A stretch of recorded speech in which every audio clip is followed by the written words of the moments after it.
우리는 지난주 설교를 통해서 무엇을 기도할 것인가에 대하여 함께 말씀을 나누었습니다. 우리의 기도는 생존을 위해서 무엇을 먹을까? 이 땅에서 살아가면서 얻는 기쁨과 즐거움을 위해서 무엇을 마실까?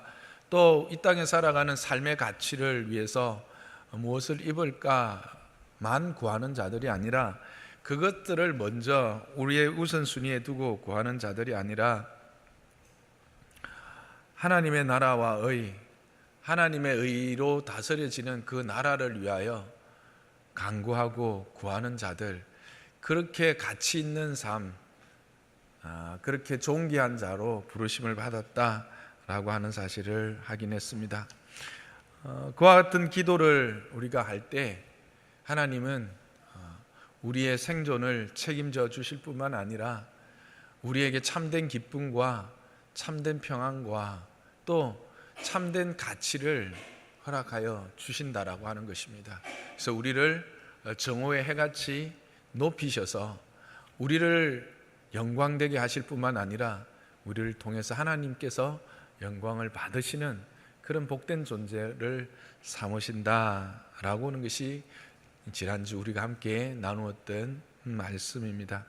그런데 제가 이렇게 증언하고 나서 혹 어떤 분이 좀 이제 교회를 처음 오셨거나 막 신앙생활을 하셨던 분이 목사님이 먹을 것, 마실 것, 입을 것, 즉 뭐 생존을 위해서 또는 즐거움을 위해서 또는 자녀들이나 이런 어떤 앞으로 될 일들, 그것들은 아예 구하지 말라 하더라, 뭐 이렇게 생각을 혹 하실 수 있었지 않을까 하는 생각도 하게 됩니다. 그것이 아닌 것은 여러분 아시죠?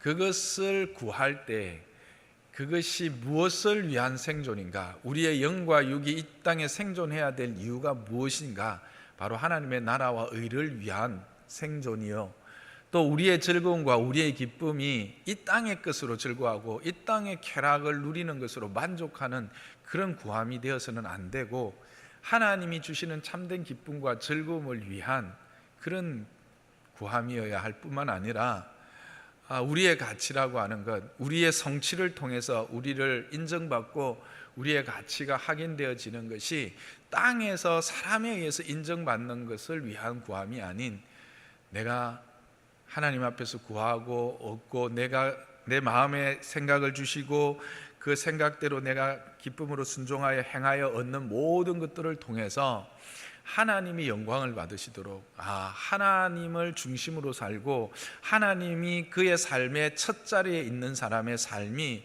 어떻게 복되고 즐겁고 또 그의 삶이 빛나는가를 세상이 볼 수 있도록 하는 것, 그게 바로 우리의 구하는 것이다라는 겁니다. 그러니까 단어적으로 먹는 것, 마시는 것, 입는 것, 이거는 안 돼, 이게 아니라 무엇을 위하여 생존에 대한 먹을 것을 구하고, 무엇을 위하여 즐거움을 구하고, 무엇을 위하여 성취, 내 계획한 것을 이루기를 간구할 것인가, 그 모든 것의 중심에 하나님의 의와 그의 나라가 있어야 된다라고 하는 것을 말씀드린 겁니다.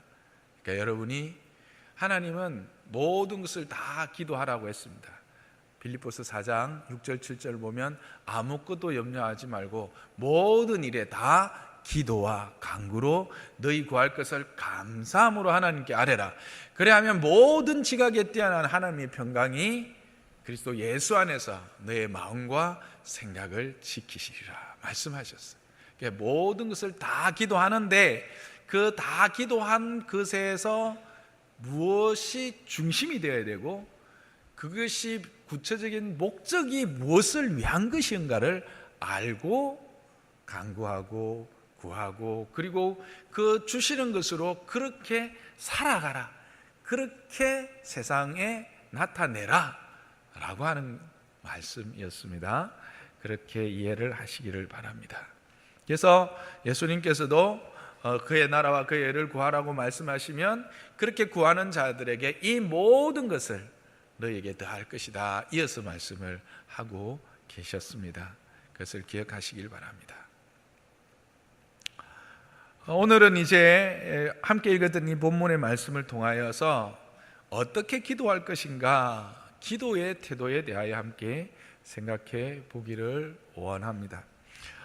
바벨론 포로 이후에 유대인들이 있는 곳에는 회당이 세워졌습니다. 참 감사한 것은 우리나라가 국교가 기독교가 아닌데도 불구하고 한국 사람들이 가는 곳마다 교회가 세워지죠. 참 그 감사한 일이에요. 근데 이제 유대인들은 더욱더 그들에게 있어서 이 여호와 숭배는 삶에서 이렇게 떨어질 수 없는 것이었기 때문에 바벨론 포로 이후에 유대인들이 있는 곳에는 회당이 세워집니다. 그래서 회당은 그들의 삶의 중심이 되지요. 그래서 우리가 생각하는 예배, 제사 뿐만 아니라 회당은 재판을 하기도 했습니다. 그러니까 나라의 재판이 아니라 그 유대인들 안에 율법을 가진 재판, 요즘 우리로 말하면 교회 안에서 이렇게 당회 치리권이 행사되어지는 것, 그런 것으로 이해하시면 될 겁니다. 그 다음에 유대인들의 자녀를 교육하는 토라 교육들을 중심으로 한 교육들이 이루어지죠.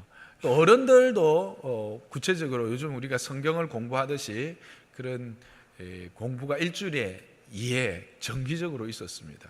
그렇게 교육을 담당하기도 했기 때문에 지역 공동체의 중심이 되었습니다. 그러다 보면 자연스럽게 어떤 일들이 일어날까요?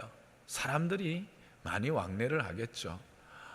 그래서 유대인들은 이런 회당에서, 사람들이 많이 몰려드는 회당에서 손을 들고 기도하는 것을 참 좋아했어요. 그리고 사람들이 왕래하는 내거리에서 자기의 정체성을 드러내는 것, 나는 이런 사람입니다, 나는 여호와를 섬기는 사람입니다 라고 하는 자기 정체성을 드러내는 것을 참 좋아했어요. 그래서 기도를 그렇게 많이 했었습니다. 그런데 오늘 예수님은 그것은 바른 태도가 아니다, 그렇게 말씀하고 계십니다. 왜냐하면 그것은 사람을 의식하여 행하는 외식이기 때문이다.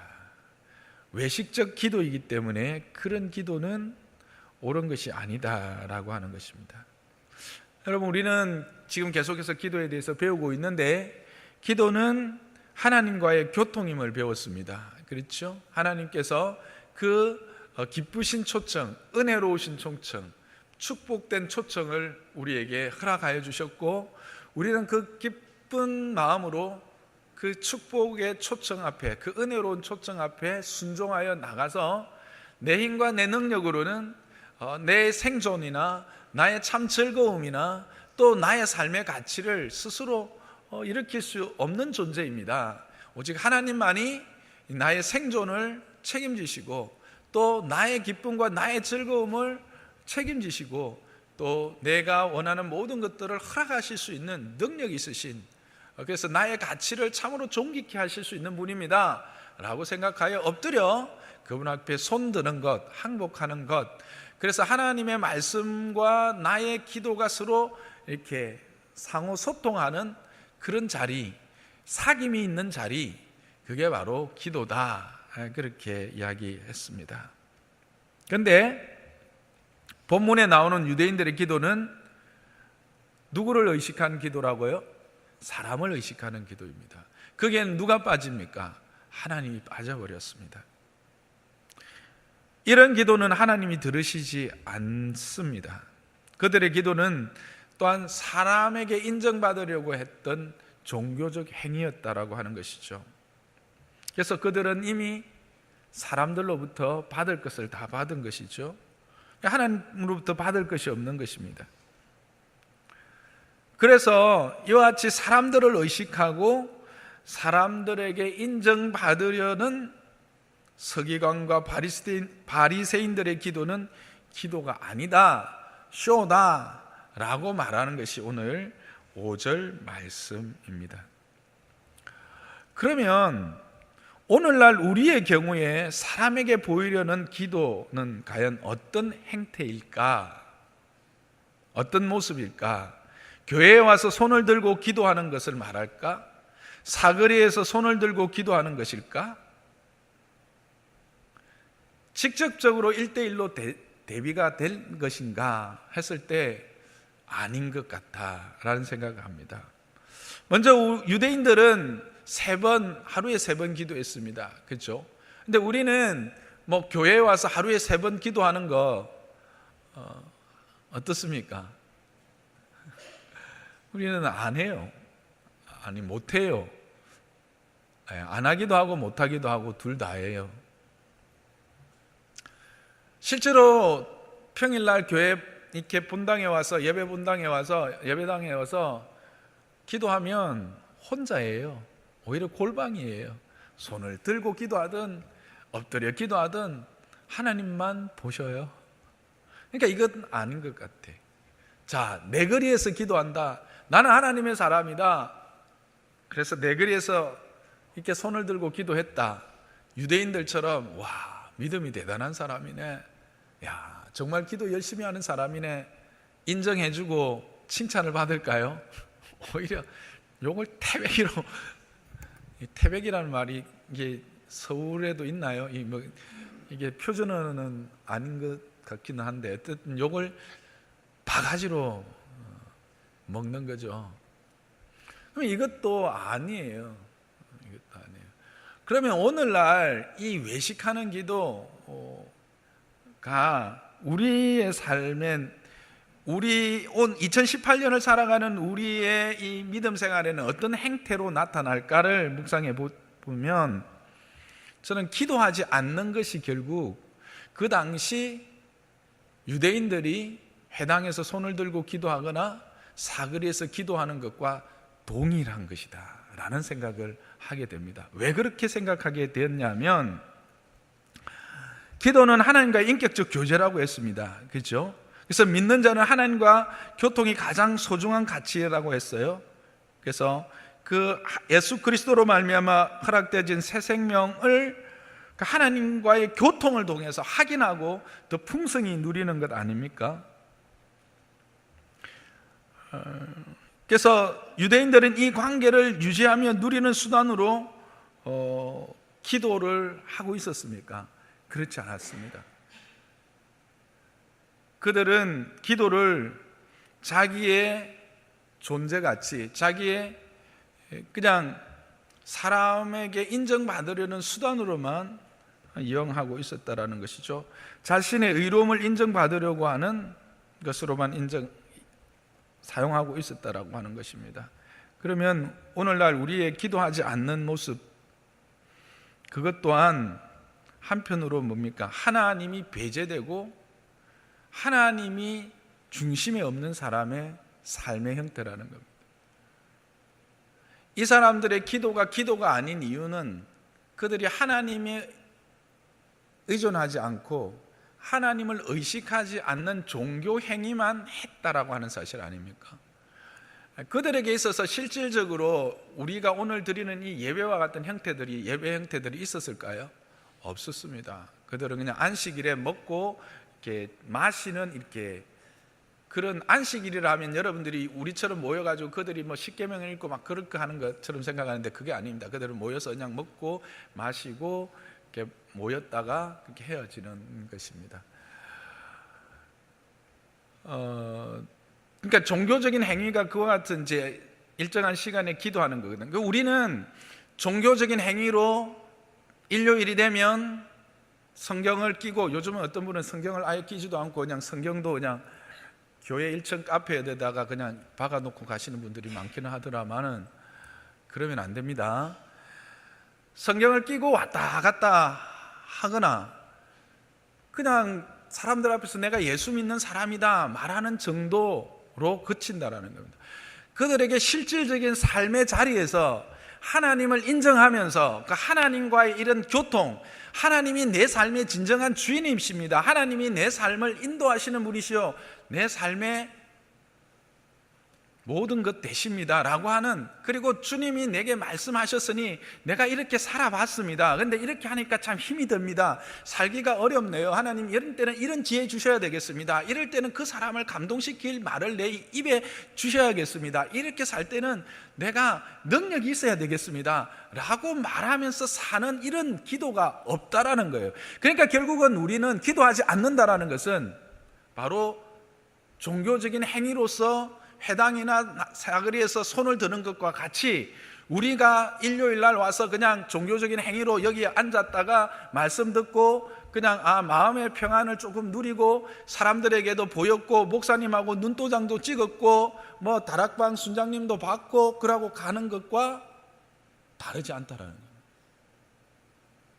거예요. 기도하지 않는다, 우리가 우리 일상 삶에서 하나님과의 소통이 없는, 기도의 삶이 없다라는 것은 이 유대인들과 전혀 다르지 않는 종교인일 따름이지 하나님의 사람으로 살아가는 믿음의 사람은 아니다라는 거예요. 그러면 그의 삶의 결과는 뭘까? 사람에게 인정받았으니 다 받았다, 그렇게 되는 거 아닙니까? 결국은 뭡니까? 우리의 삶이 종교적인 행위를 열심히 하고 뭔가 종교적으로 많은 것들을 행한 것 같지만 실질적으로 하나님의 은혜와 그 하나님의 부요하심을 내 삶 가운데서 nothing, 아무것도 누리지 못하는 거예요. 그러니까 삶이, 종교생활을 시작을 했고, 종교생활 뺍시다, 신앙생활을 시작했고 하나님을 믿는 믿음 안에 들어왔음에도 내 삶에 이 하나님으로 말미암는 실질적인 은혜의 부요함, 이 하나님의 은혜의 능력의 경험들이 일천하거나 아주 작거나 그냥 없는 이유가 뭐냐? 그것은 바로 종교생활에 머물러 있는, 그래서 그냥 이미 받은 그것으로 나의 만족과 내 스스로가 나를 만족시키는 그 만족으로 끝나버리기 때문에, 사람들에게 인정받는 것으로 끝나버리기 때문에.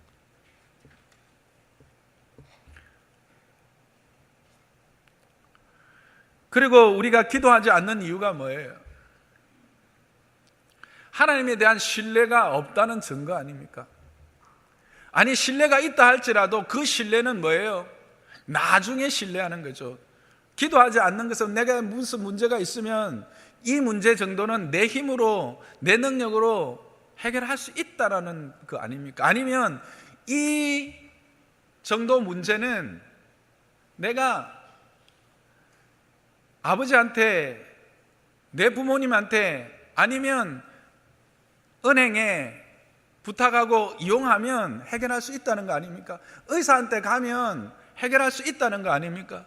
하나님 의존적이고 하나님 중심적인 삶이 아닌 내 주변, 나를 둘러싸고 있는 환경이 더 나를 온전하게 하고 나를 복되게 하고 나를 기쁘게 할 것으로 생각하는 결과 아닙니까?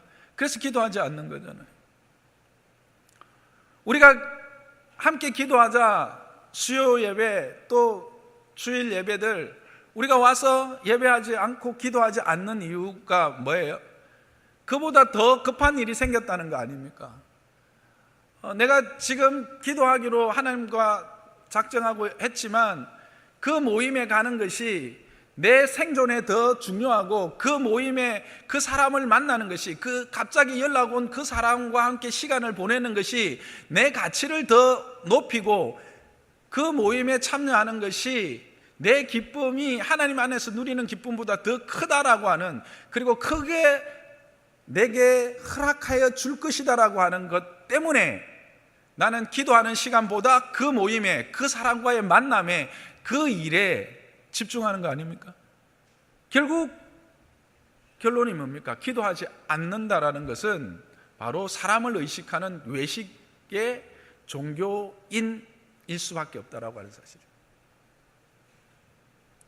그러니 이미 받았으니, 그 사람들과의 모임을 통해서 내가 기쁨을 얻었으니, 그 의사를 통해서 내가 내 생명에, 내 생존에 보장을 받았으니 하나님께로부터 받을 것이 받을 필요가 없는 것이죠.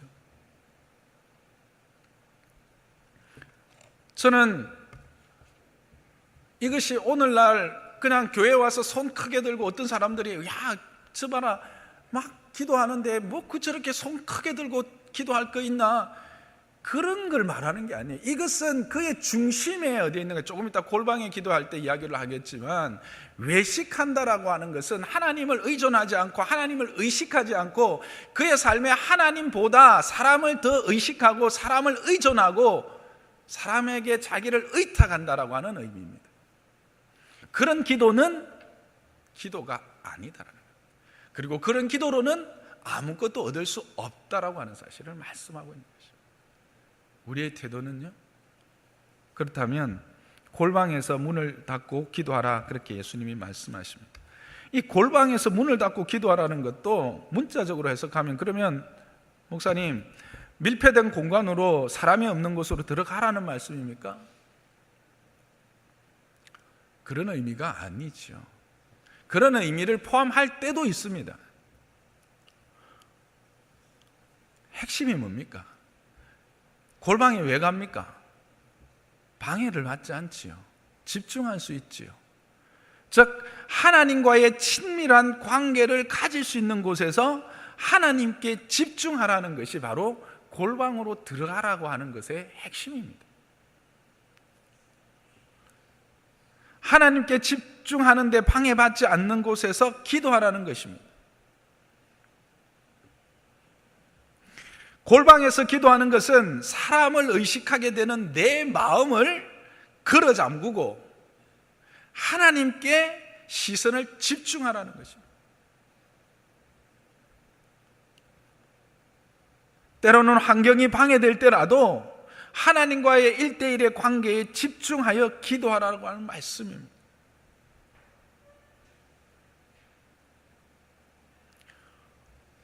때로는 우리가 버스 안에서라도, 넓은 사람들이 많이 모인 광장에서라도 하나님과 골방의 기도를 할 수 있다라고 하는 사실입니다.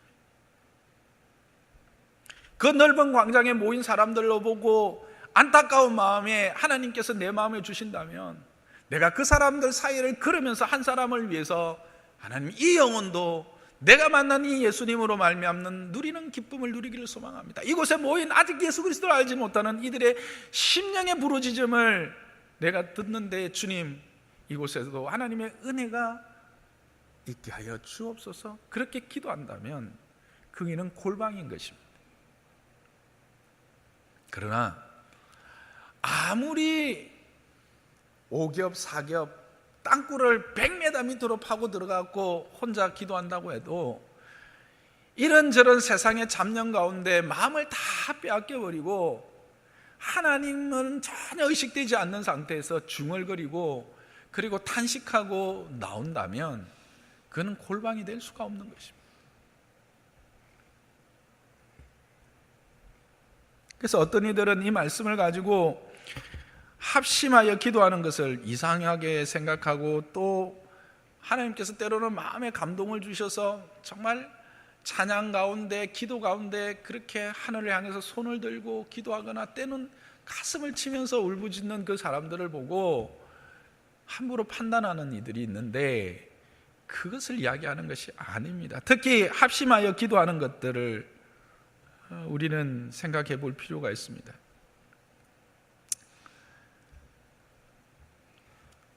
여러분, 예수님께서도 두세 사람이 모인 곳에 나는 그들 중에 있다고 말씀하신 것을 여러분 기억하실 것입니다. 그리고 예수님 승천하실 때 너희는 예루살렘을 떠나지 말고 성령이 너희에게 임할 때까지 뭐 하라고요? 함께 모여서 떡 먹고 그냥 이야기하고 놀고 있으라 그랬어요? 기도하라고 그랬어요. 그것을 받은 초대 예루살렘 교회는 모이면 기도했어요. 함께 기도했어요. 어려운 일이 있을 때 함께 기도했어요. 베드로와 요한이 공회에 잡혀갔다가 풀려고 나고 난 이후에 그들에게 모든 된 일들을 말해 주었을 때 그들이 무엇을 이야기합니까? 그래, 이제 시편을 통해서 구약을 통해서 말씀하셨던 그 군왕들이 일어나서 그 하나님의 나라의 일을 대적하는 일이 이제 실질적으로 일어났구나. 그리고 우리가 그 증인들이구나 라고 생각하면서 이제 하나님의 뜻이 온전히 이루어지게 해달라고 그들이 합심해서 기도했던 것을 우리는 사도행전 4장을 통해서 5장 이후에 보게 됩니다. 그럴 때 그들이 더 성령의 충만함을 얻어서 담대하게 세상에 나갔고, 그 결과로 어떻게 됩니까? 하나님의 나라는 더욱더 왕성해졌다라고 하는 말씀을 우리에게 전해주고 있습니다.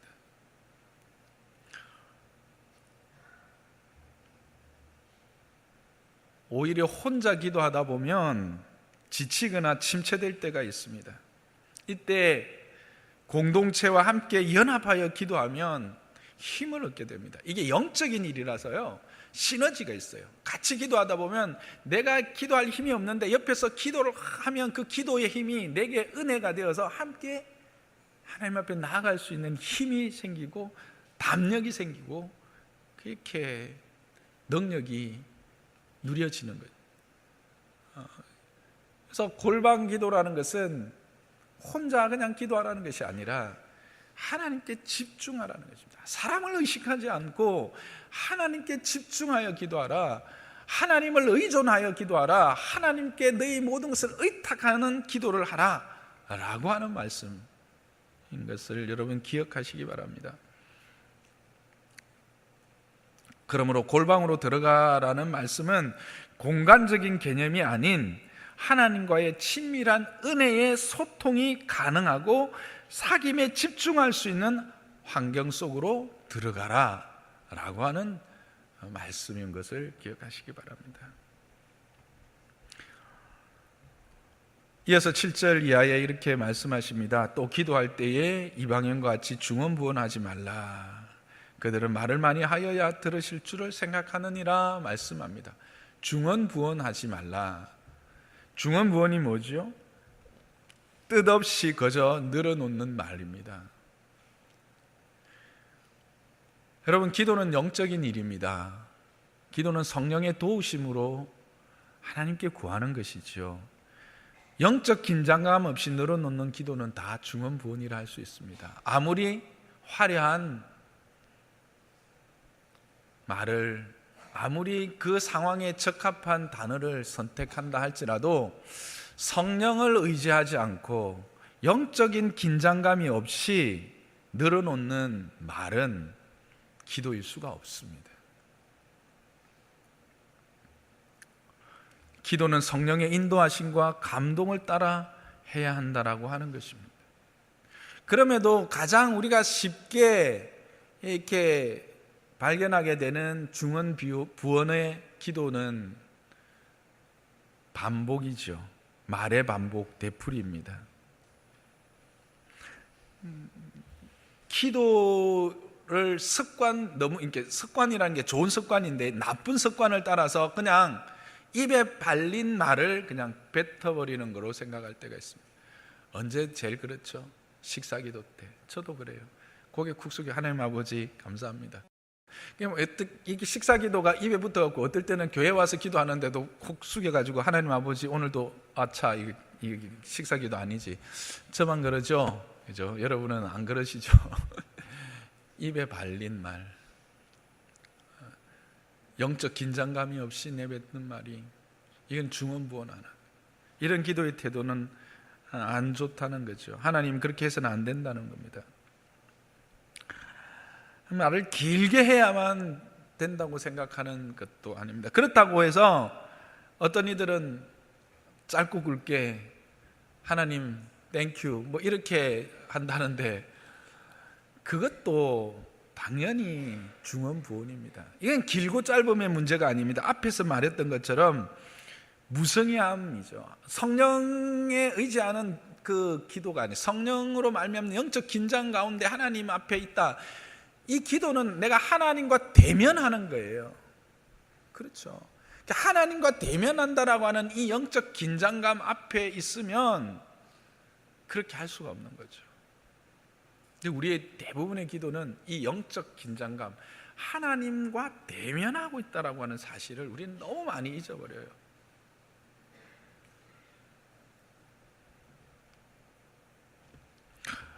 그래서 우리가 이제 한국 상황에서 가장 이 중언부언과 관련된 좀 조심해야 될 게 뭐냐면 치성이라고 하는 개념이죠.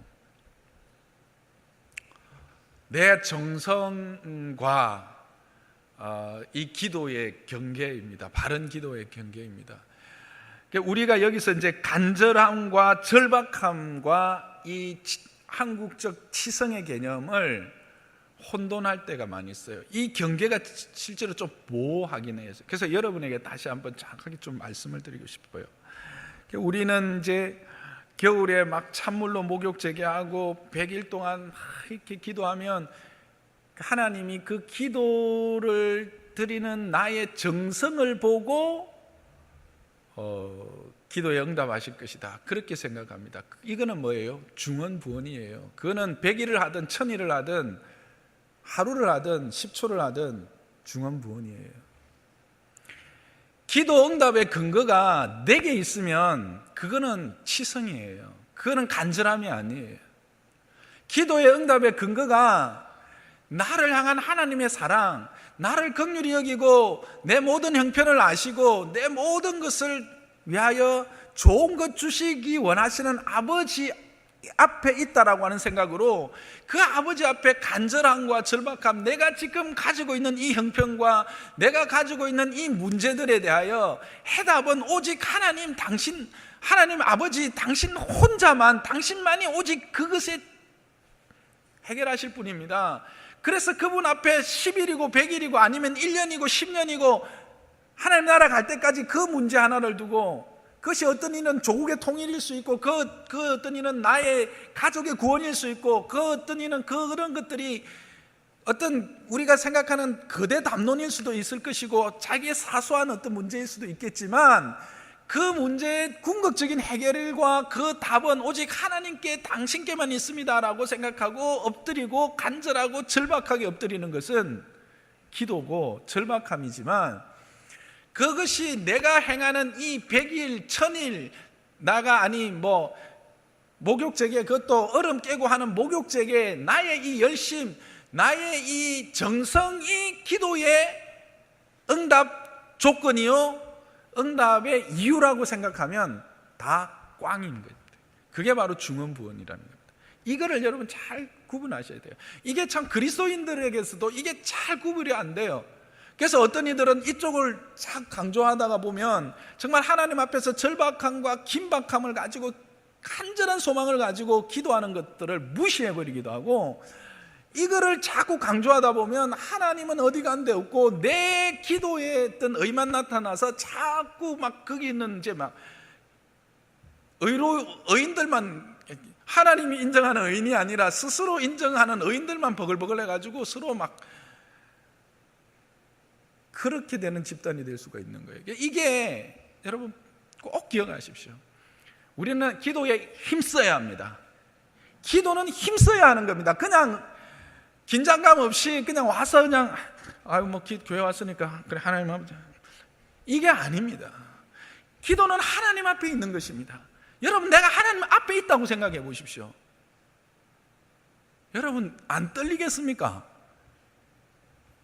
그런 하나님 앞에 있다라고 하는 이 생각을 가지고, 그리고 이 문제에 내 삶의 모든 것이 하나님에게만 답이 있고 하나님에게만 해결점이 있다라고 하는 그런 간절함과, 그리고 이 순간이 내게 너무 절박하다라고 하는, 물론 하나님이 아시고 하나님의 때가 있기는 하지만, 하나님 아버지 내가 이 때를 견디고 내가 이 때를 감당해내고 이것을 내가 이겨낼 수 있는 그런 긴박함을 가지고 하나님께 아뢰는 거예요. 그러면 하나님의 때가 당겨질 수 있어요. 그게 성경에 나와 있어요. 하나님의 때가 늦춰질 수 있어요. 그게 성경에 나와 있잖아요. 그게 바로 우리의 특권이라는 것이죠. 자녀의 특권이라는 것이죠. 그래서 이 긴박함과 이 절실함과 우리의 이 치성이라고 하는 이 개념과를 여러분 구별하시기를 바랍니다. 우리에게 힘써야 합니다. 정말 우리가 피를 쏟는, 피가 땀같이 흐르는 예수님의 기도를 보면 기도는 그냥 흘렁흘렁 그냥 아이고 하나님 알아서 다 할 건데 뭐 그래 뭐 나는 이게 아니다라는 겁니다. 우리의 신앙함에 있어서 기도는 참으로 힘써야 할 것이고 집중해야 할 것이고 절실함과 긴박감을 가지고 엎드려야 하는 것이 사실입니다. 그러나 그것이 내 기도 응답의 이유가 되어서는 안 된다라고 합니다. 내 기도의 응답의 이유는 오직 하나님에게만 있는 것입니다. 하나님의 선하심과 그분의 은혜로우심이 이유인 것입니다. 저는 장로산나교회 성도들은 이것을 잘 구별해내고, 그래서 이 기도의 바른 자세를 가지고 주님의 골방에 주님과 만나는 자 되기를 주님의 이름으로 축복합니다.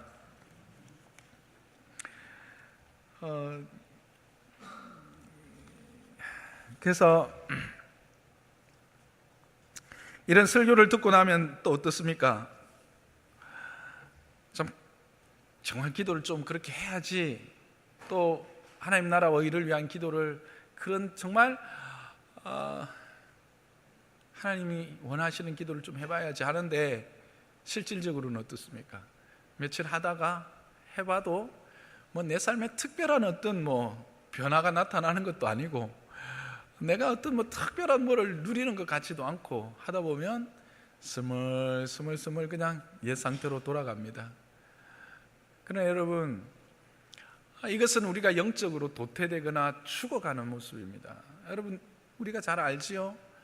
그 서서히 데워지는 그 냄비 안에 들어있는 깨구리, 그렇죠? 자기가 죽어가는 것도 모르고 죽어가 버리는 그런 영적 죽음의 자리로, 물론 우리가 그렇다고 해서 성령이 우리 안에 있기 때문에 완전히 죽지는 않아요. 그러나 그런 어떤 영적 도태, 하나님의 부요하심을 누리지 못하는 자리로 가버리게 된다라고 하는 사실입니다. 그러면 어떻게 이렇게 이제 질문은, 그러면 어떻게 하면 목사님 그거 안 하고 계속 좋은 기도, 하나님이 기뻐하시는 기도 그렇게 할 수 있을까 하는 것입니다. 여러분, 이게 그 삶에도 관성의 법칙이 작용한다는 거 아세요? 우리의 생활의 삶의 태도에도 삶의 모든 것들이 다 관성의 법칙이 뭔지 알죠? 제가 이걸 탁 던지면 얘가 아무런 방해를 안 받으면 계속 날아가려고 하는 거죠. 그죠? 얘가 이렇게 딱 던졌을 때 서는 거는요, 마찰력 때문에 그런 거죠. 예. 관성의 법칙은 하던 것은 계속 하고 안 하던 건 계속 안 하는 게 이게 관성의 법칙이죠. 우리 삶에도 그렇다는 겁니다. 근데 이 관성의 법칙을 깨트리는데 보통 생활의 습관을 붙이는데 21일을 이야기합니다. 근데 그렇지 않아요. 경우에 따라서 달라요. 아주 힘든 거는요, 습관을 붙이려면 80일이 지나도 안 돼요. 어떤 분이 팔굽혀펴기 하고 팔굽혀펴기 하루에 20개 하고 윗몸 일으키기 하루에 뭐 50개 하는 것을 이렇게 했더니 데이터를 내보니까 80일이 걸리더랍니다. 그게 자기의 삶에 이렇게 딱 정착하는 거예요. 어떤 거는요, 자기가 좋아하는 건요, 한 2, 3일만 해도 그게 돼요. 어쨌든 말씀드리고 싶은 것은 이게 쉽지 않다라는 거예요. 이 관성을 끊어내야 된다. 어쨌든 끊어내야 된다. 그러면 어떻게 할 건가? 기도의 좋은 습관을 어떻게 만들 것인가? 기도문이나 기도 일기를 쓰는 겁니다. 내가 아까 이야기 안 했는데 혹시 그거 준비됐습니까? 기도 노트 안 됐습니까? 그래서 여러분을 위해서 추석 선물로 기도 노트를 만들었어요, 실제로. 근데 인쇄소에서 그게 잘 안 돼서 오늘은 못 드리고 다음 주 드리는데 그 표지라도 좀 여러분한테 구경시켜서 기대를 좀 하게 하려고 했더니 너무 예쁘게 잘 나왔어요. 궁금하시죠? 지금이라도 위에 전도사님 그 카톡으로 화면 좀 보시죠. 끝날 때라도 보게. 들리시는지 모르겠는데. 그래서 기도 노트를 이제 여러분들에게 다 드리겠습니다. 중고등부, 초등부까지 원하면 다 드리겠습니다. 1000권 만들었습니다. 제가 손은 조금 큽니다. 그래서 여러분들에게 모든 장로산노교회 권속들이 이렇게 기도문을 쓰고 기도 감사의 일기를 간단하게만 적을 수 있도록 그렇게 하도록 하겠습니다. 그래도 이게 습관을 붙이려면 좋은 이렇게 툴이 필요합니다. 좋은 어떤 그게 필요한데, 말씀과 병행하는 것. 전수아님, 그 표지 조금 올려주세요. 말씀과 병행하는 기도가 우리로 하여금 참으로 기도를 계속할 수 있고, 또 이렇게 하나님이 원하시는 기도를 할 수 있어요. 근데 어떤 말씀을 해야 될까 여러분 많이 고민이 되실 거예요. 물론 큐티를 매일 하시는 분들은 그 큐티를 가지고 기도를 하면 됩니다. 근데 보통 우리가 솔직히 기도를 그렇게 잘 못하잖아요. 근데 시편을 가지고 기도하는 방법이 있어요. 이 시편 기도는 예전부터 유대인들도 그랬고, 또 초기의 그리스도인들도 이 시편을 가지고 기도하는 것을 즐거워했어요. 근데 이 시편으로 그냥 기도하라 말하기 쉬운데 그게 잘 되지 않아요. 그런데 어떤 책에 보니까 시편으로 기도하는 좋은 방법을 이야기를 하고 있더라고요. 그 날짜가 우리가 보통 30일 돼 있잖아요. 앞에 표 하나만 띄워주실래요? 제가 그 시편으로 기도하기 표 좀 띄워주세요. 저기 보면 1일 날은 1장, 그 다음은요 30을 더하면 31일, 그 다음은 61일, 그 다음은 91일, 그 다음은 121일이죠. 그래서 시편 1편 31편을 읽는 거예요. 읽는데 자세하게 안 읽는 거죠. 오늘이 23일이죠 23일이니까 23일 예를 들어 봅시다. 여러분 성경을 펴보세요. 23일이면 23편, 그 다음에 53편, 83편, 113편, 143편이죠 그러면 자, 시편 23편을 한번 펴보세요. 여러분 책으로 우리가 거의 다 암송하는 그런 말씀이죠, 그죠? 그러면 23편을 한번 눈으로 싹 읽어보는 겁니다. 눈으로 싹 읽어보면 지금 이 시편의 내용이 나의 지금 형편이나 내가 기도하고 있는 내용들을 담고 있는 것이 있어요.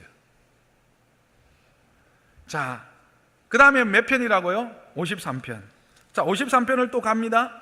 53편을 딱 보니까 어리석은 자여 그 마음에 이르기를 하나님이 없다 하는도다. 그의 부패한 이거 하나님이 없다고 대적하는 자들에 대한 그렇구나. 쭉 읽어봅니다. 누군가가 나를 대적하고 그것 때문에 힘들어 하시는 분들은 이 기도문이 탁 마음에 와닿겠죠. 그 다음에 83편입니다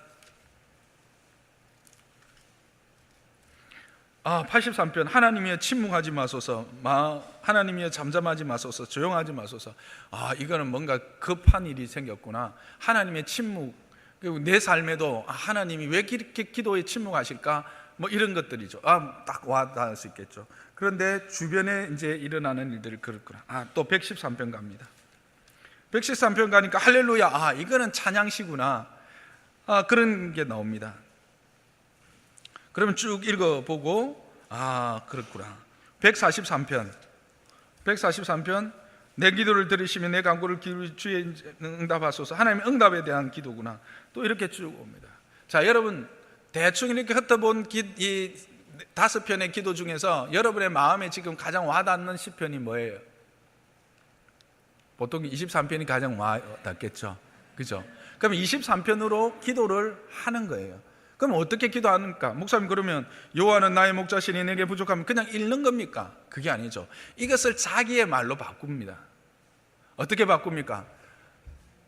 하나님 아버지, 내 여호와가 되어주셔서 감사합니다. 나의 하나님이 되어주셔서 감사합니다. 여호와는 천지를 지으신 분이시고 그 여호와는 지금도 그 계획하신 것들을 따라서 운행하시고 내 삶을 주장하시는 주님, 그 주님이, 그 하나님이, 그 여호와가 내 목자가 되어주셔서 너무 감사합니다. 주님이 목자가 되셨기 때문에 내 삶에 참으로 부족함이 없습니다. 주님, 이 내 삶뿐만 아니라 나의 자녀들의 삶에도, 나의 남편의 삶에도, 나의 친척의 삶에도, 내 친구의 삶에도 확장되는 거죠. 여호와께서 목자가 되어 주옵소서. 그들의 삶에도 여호와로 말미암는 푸른 초장이 열려지게 하시고 그들의 삶에도 여호와로 말미암아 쉴만한 물가가 흐르게 하여 주옵소서. 이렇게 되는 겁니다. 이해되시겠죠?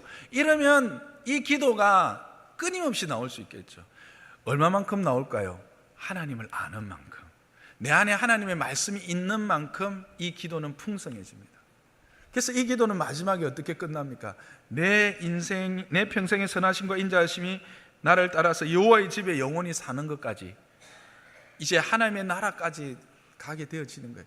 이 기도하다 보면 일부러 기도 오래 하려고 막 짜낼 필요가 없습니다. 자연스럽게 기도가 이어지는 겁니다. 하나님의 은혜에 대한 것들이 계속 강구가 되어지는 거죠. 이런 것들이 23편뿐만 아니라 그날마다 5개를 흩어보면 지금 내 형편에 딱 부합되는 가장 근접하는 말씀들이 있어요. 그럼 그 말씀들을 한번 쭉 읽고 그 말씀을 가지고 그렇게 기도하는 것입니다. 그러면 우리가 좋은 기도 습관을 가질 수 있어요. 이건 역시 그 기도 노트에 첨부되어져 있습니다. 기도 노트 한번 보여주실래요? 어떻게 디자인되고 만들어졌는지. 네. 지금 이게 앞에는 잘렸네요. 근데 이게 뭐로 보이세요, 여러분? 저긴 뒷면입니다. 앞면 뭐로 보이세요? 문으로 보이세요? 문입니다. 네. 문을 열고 들어가 볼까요? 표지만 주셨나요? 네. 이건 뒷면. 네. 안에 문을 열고 들어가면 여러분들이 그날 기도할 내용 또 이렇게 구체적으로 잘 돼 있고 감사 기도까지 응답까지 쫙 돼 있었고 제일 위에는 말씀들이 한 구절씩 다 쫙 돼 있습니다. 그리고 제일 앞에는 어떻게 기도할 것인가, 무엇을 위해 기도할 것인가에 대한 내용들도 함께 나와 있습니다. 네. 여러분들에게 추석 선물로 다음 주에 드리겠습니다.